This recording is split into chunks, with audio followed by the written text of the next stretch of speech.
স্বয়ং ভগবানেরও ভুল হয় তাহলে, তাই তো? তাহলে এতগুলো বিজ্ঞানী এত দিন রাত পরিশ্রম করে যে টাইটানিক জাহাজ বানিয়েছিলেন তাতেও ভুল ছিল। কিন্তু ভাবুন, বিজ্ঞানীরা কি তারপর থেকে জাহাজ বানানো বন্ধ করে দিয়েছেন? ভুল।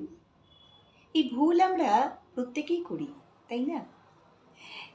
কখনো কখনো ছোট ছোট ভুল হয়, আবার কখনো অনেক বড় ভুল।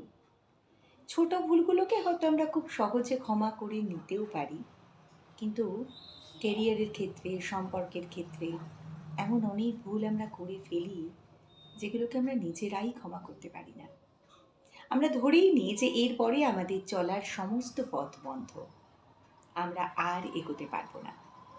হয়তো তাই থেকেই অনেকেই এমন অনেক সিদ্ধান্ত নিয়ে ফেলি যেটা আমাদের জীবনের জন্যে কখনোই সুখকর নয়। দেখুন না, আমাদের প্রতিদিনের জীবনে আমরা কত ছোট ছোট ভুল করি রোজ। ধরুন সকালবেলা অত্যন্ত ব্যস্ততার সময় আপনি তাড়াতাড়ি ব্রেকফাস্ট সারার জন্য হয়তো আপনি পাউরুটিতে জেলি দিয়ে চটপট খেয়ে নেওয়ার চেষ্টা করছেন। ঠিক তখনই আপনার হাত থেকে পিছলে পাউরুটি পড়ল নিচে, আর পড়লো তো পড়লই, ওই জেলি মাখানো দিকটাই পড়লো ফ্লোরে, আপনার ফ্লোরটাও বরবাদ হলো। মনে মনে ভাবলেন, ধুর, আমার ক্ষেত্রেই কেন এরকম ঘটে। সত্যি তো, আমাদের অনেকের ক্ষেত্রেই এমন অনেক ঘটনা ঘটে যেগুলো আমরা ধরেই নিই যে ঘটনাটা বোধহয় শুধুই আমার ক্ষেত্রে ঘটছে, এরকম আর কারোর হয় না। হয়তো হয় না, হয়তো এর থেকেও বড় কিছু হয়, আমরা সবসময় তো সেটার খোঁজ রাখি না। আপনাদের এই ভুলের প্রসঙ্গে কটা গল্প শোনাই। একেবারে শুরু করি পৌরাণিক গল্প দিয়ে। আপনারা তো সবাই জানেন যে লক্ষিন্দরের মৃত্যু হয়েছিল বাসর ঘরে, লোহার বাসর ঘরে সাপে কেটে। আচ্ছা বলুন তো, ওই লোহার বাসর ঘরটা কে তৈরি করেছিল? ভগবান বিশ্বকর্মা। অথচ সেই নিশ্ছিদ্র দুর্ভেদ্য লোহার বাসর ঘরেও ছিদ্র ছিল, এবং সেই ছিদ্র দিয়েই প্রবেশ করল কাল নাগিনী। লক্ষিন্দরকে কাটল কাল নাগিনী সাপে। তারপরে কি ঘটলো সেটা আমার বলার কথা নয়, কিন্তু আমার যেটা বলার কথা সেটা হলো স্বয়ং ভগবানেরও ভুল হয় তাহলে, তাই তো? আচ্ছা বেশ, ছাড়ুন, এটা তো পৌরাণিক কথা। এবার একটু তাকাই বিজ্ঞানের দিকে। আচ্ছা, বিজ্ঞানে কি এরকম ঘটনা নেই?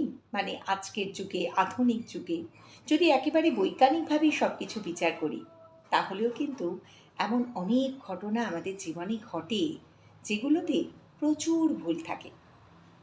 যেমন ধরুন টাইটানিক জাহাজ। টাইটানিক হোয়াইট স্টার লাইনের একটি বিরাট বিলাসবহুল জাহাজ হলো টাইটানিক। বিজ্ঞানীরা নাকি এমন করে টাইটানিক জাহাজ তৈরি করেছিলেন যা নাকি কখনোই ডুবতে পারে না। 1912 সালে 10 এপ্রিল এই জাহাজটি প্রথম সমুদ্র যাত্রা করে, কিন্তু দুর্ভাগ্য, 12 সালেরই 15 এপ্রিল, মাত্র এই কদিনের মধ্যেই জাহাজটি ডুবে যায়। এবং যে জাহাজটাকে আমরা একেবারেই ডুবতে পারে না ভেবেছিলাম, সেটাই কিন্তু মাত্র 2 ঘন্টা 40 মিনিটে সম্পূর্ণ আটলান্টিক মহাসাগরের জলের তলায় চলে যায়। তাহলে এতগুলো বিজ্ঞানী এত দিন রাত পরিশ্রম করে যে টাইটানিক জাহাজ বানিয়েছিলেন তাতেও ভুল ছিল। কিন্তু ভাবুন, বিজ্ঞানীরা কি তারপর থেকে জাহাজ বানানো বন্ধ করে দিয়েছেন, নাকি আর পৃথিবীতে কোনো জাহাজই তৈরি হয়নি? হয়েছে তো, ভুল হয়েছে, আবার ভুলটাকে তারাই শুধরে নতুন করে পথ চলেছেন। ধরুন না, লন্ডনের মিলেনিয়াম ব্রিজ।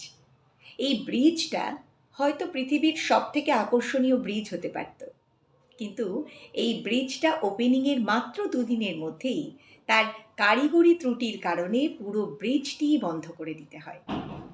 কিন্তু ওই যে বললাম, তারপরেও তো ব্রিজ তৈরি হয়েছে। কোনো না কোনো বিজ্ঞানীর, সেই অত্যন্ত বুদ্ধিমান বিজ্ঞানীদেরও কিন্তু ভুল হয়েছিল। আসলে ভুলটা আমাদের সহজাত ধর্ম। তাই তো ক্যাপ্টেন মার্ভি একটা কথা বলে গেছেন। তার নিজের জীবনের অভিজ্ঞতায় তিনি বলেছিলেন, যদি কোনো কিছুর ক্ষেত্রে ভুলের একটিও মাত্র সুযোগ থাকে, তাহলে কেউ না কেউ কোনো না কোনোভাবে সেই ভুলটি করবে। এত বৃহৎ কর্মকাণ্ডে যদি ভুল হয়, তাহলে আমাদের এই জীবনে আমরা একলা কোনো না কোনো ভুল তো করতেই পারি, তাই না? তবে সেই ভুলের মাসুল আমরা নিজেরা নিজেদের জীবন দিয়ে বা নিজেদের কেরিয়ার নষ্ট করে কেন দেব?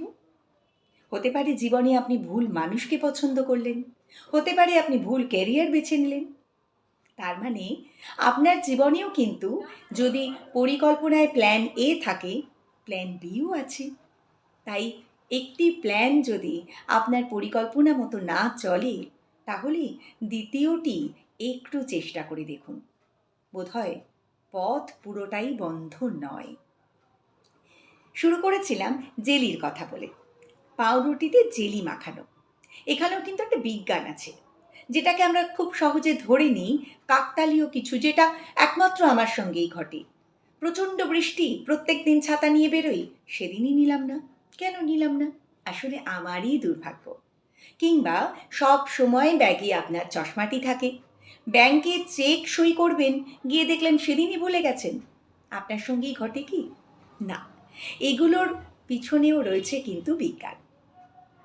বিজ্ঞান বলছে, পাউরুটির যে দিকটি আপনি উল্টে ধরবেন, টেবিল আর মেঝের উচ্চতা সব ক্ষেত্রেই এমনটা থাকে যে সে একটি ফোল্ড হবেই, এবং সে কারণেই জেলির দিকটাই মেঝেতে সবসময় পড়ে। এটা আপনার দুর্ভাগ্য নয়। কিংবা ওই যে ভুলে যাওয়া, এই ভুলে যাওয়ার পিছনেও কিন্তু আপনার সেই জিনিসটি নিয়ে অহেতুক দুশ্চিন্তাও কাজ করতে পারে, সেরকম তো মনোবিজ্ঞানীরা বলছেন। তাহলে এই ভুলগুলোকে আমরা মেনে কেন নিতে পারি না? আসলে আমাদের জীবনটা কিন্তু স্পিলবার্গের কোনো মুভি নয়, কিংবা রাজকুমার হিরানির কোনো দুর্দান্ত চটকদার সিনেমা নয়। আমাদের জীবনে জাদু নেই, আছে বুদ্ধি, আছে মেনে নেওয়া, আছে নতুন করে বেঁচে ওঠা। তাই তো বলছি, ভুল থাকলে তার ঠিক পথ নিশ্চয়ই থাকবে। আর গোটা বিশ্বব্রহ্মাণ্ডে যদি এত ভুল হয়ে থাকে, তাহলে আপনার জীবনের এই ভুলগুলোকে একেবারে ছোট্ট মনে করে ভুলে গিয়ে আবার নতুনভাবে চলার চেষ্টা করুন। সব শেষে বলি, ওই যে জেলি মাখানো পাউরুটিটা উপর থেকে বিজ্ঞানের নিয়মে নিশ্চয়ই উল্টে পড়বে। স্মার্ট তো আপনি তখনই হবেন যখন ওই জেলি মাখানো পাউরুটিটাকে মেঝে পর্যন্ত পৌঁছাতে না দিয়ে নিজেই লুফে নিতে পারবেন। কারণ প্রথমবারের ভুলটি দ্বিতীয়বার না হওয়াটাই স্বাভাবিক। সকলে ভালো থাকুন, পজিটিভ থাকুন, মং পজিটিভ দেখতে থাকুন, আর সুন্দর জীবন নিয়ে বাঁচতে থাকুন। কেমন?